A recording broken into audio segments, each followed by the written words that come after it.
કેશોદના બામણાસા ગામે પાળો તૂટતા ઊભો પાકને થયું નુકસાન।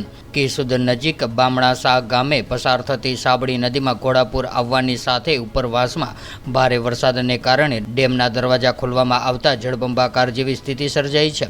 ત્યારે 2 વર્ષ પહેલાં લાખો રૂપિયાના ખર્ચે બનાવવામાં આવેલો પાળો ઘડીના છઠ્ઠા ભાગમાં તૂટી જતા નદીનું પાણી ખેતરમાં ફરી વળતા ઊભા પાકને નુકસાન થયું છે।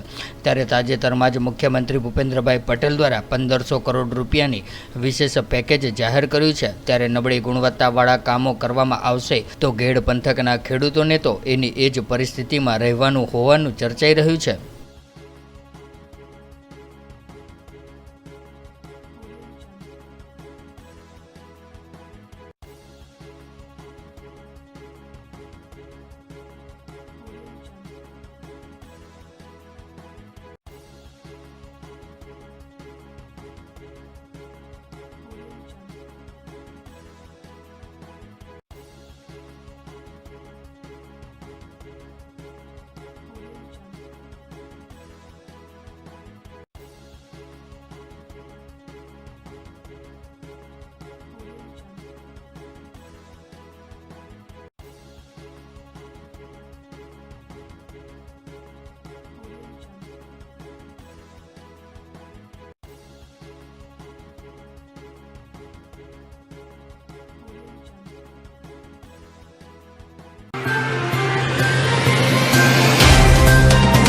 तो व्हाट्सएप, ट्विटर, फेसबुक, इंस्टा जहाँ भी आपका अकाउंट है, इसे शेयर बटन के द्वारा वहाँ पर शेयर करें।